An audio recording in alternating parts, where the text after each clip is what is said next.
So students, now we are going to deal with the types of lasers. In your syllabus, you are going to study two types of lasers. The first one is ruby laser and the second one is helium neon laser.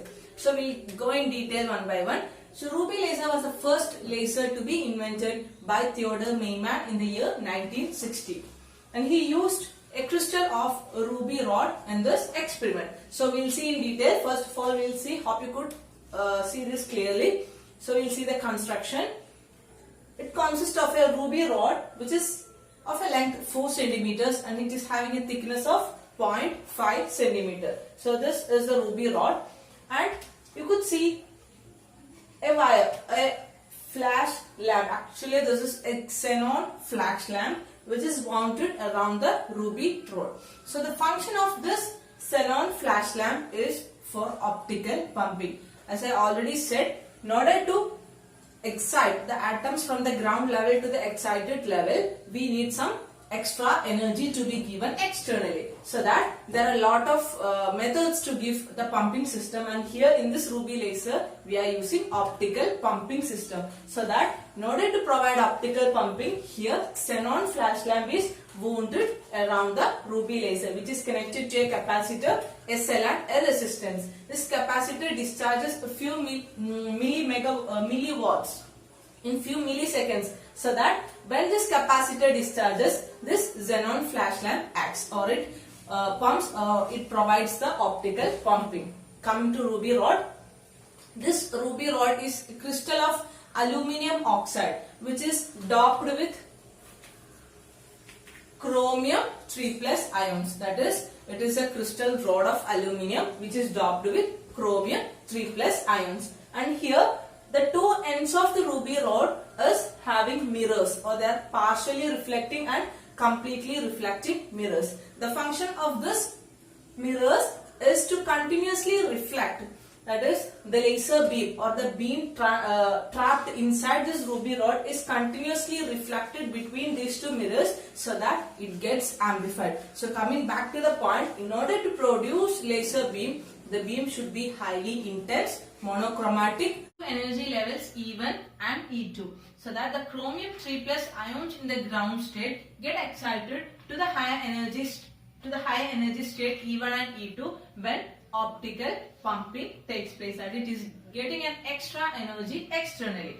So the ground state chromium 3+ ions get excited to the energy level E1 by the green light of radiation, and same way the chromium 3+ ions get excited to the energy level E2 by the blue light of radiation. So now the atoms are there.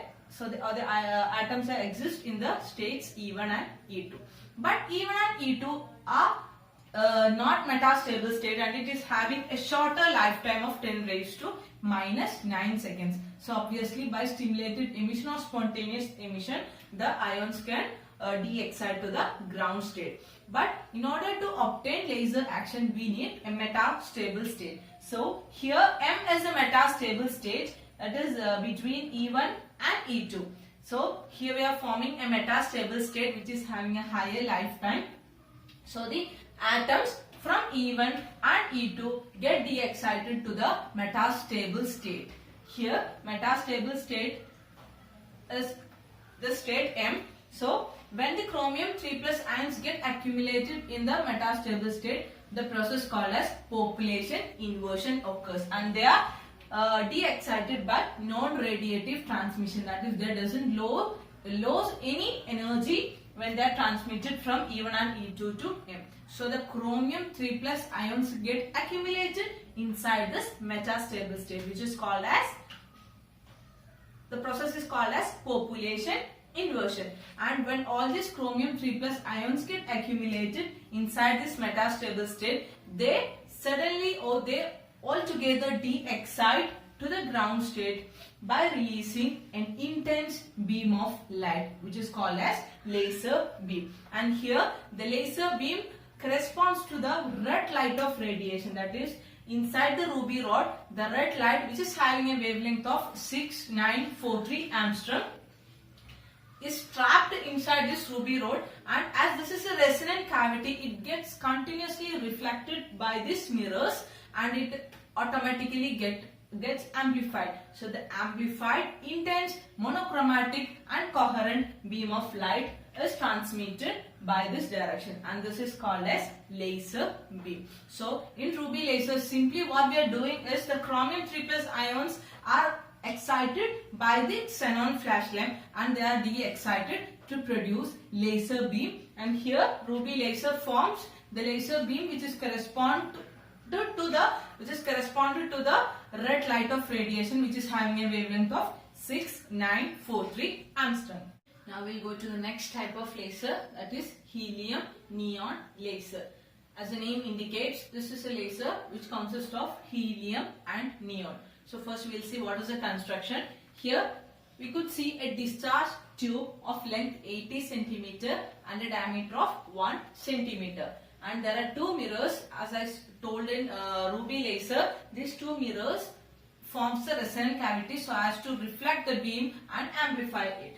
And helium and neon atoms are helium and neon mixture in the ratio 10:1. That is helium neon mixture in the ratio 10:1 is filled inside this tube and it is connected to the electrodes and power supply. In Ruby laser, optical pumping system is used, but in helium neon laser we are using electrical pumping. So as in need, we are having a power supply here and corresponding electrodes. Now coming to the working of helium neon laser.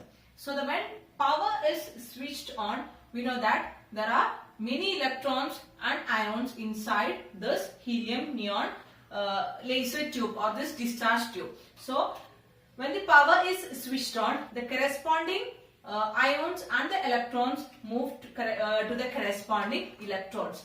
So the helium and neon get extra energy by this electrical discharge. And when they get extra energy, they automatically excite to the higher energy state. Now we will see the energy level or transition diagram of helium neon laser. First, the helium and neon will be in its ground state, and when the power supply is on, the power energetic or the energetic electrons hit or by collision with the energetic electrons, the helium atom get excited to the higher energy levels F2 and F3. First, helium ions get excited to the higher energy state F2 and F3 by collision with the energetic electrons. But the problem is that this F2 and F3 states are metastable states, so that the atoms can stay in this state for a longer time. But here no laser action can take place by the helium ions.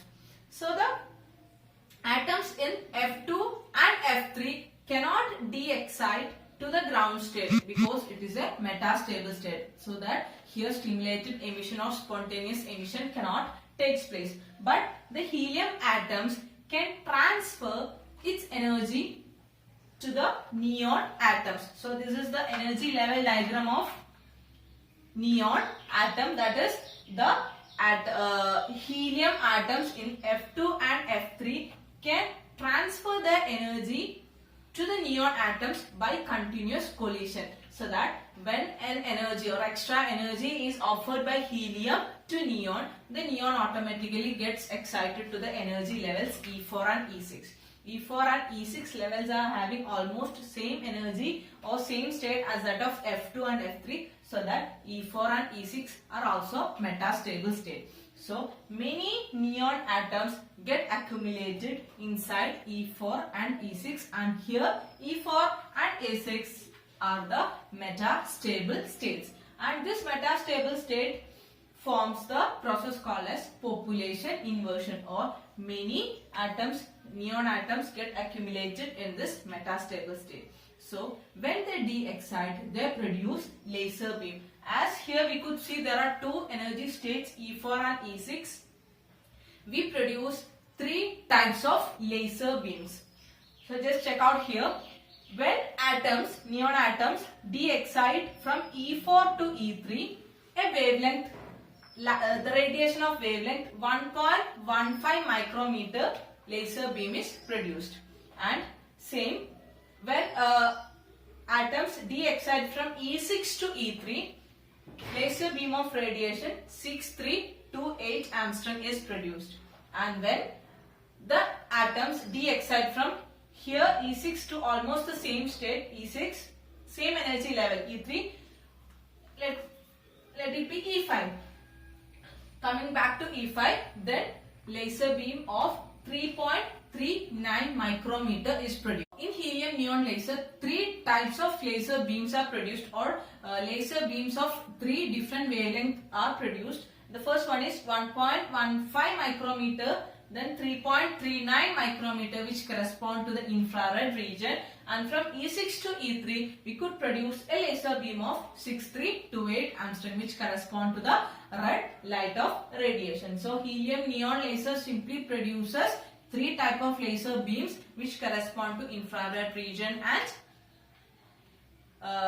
red region. So students, this is about the types of laser. Hope you could understand, that is ruby laser and helium neon laser.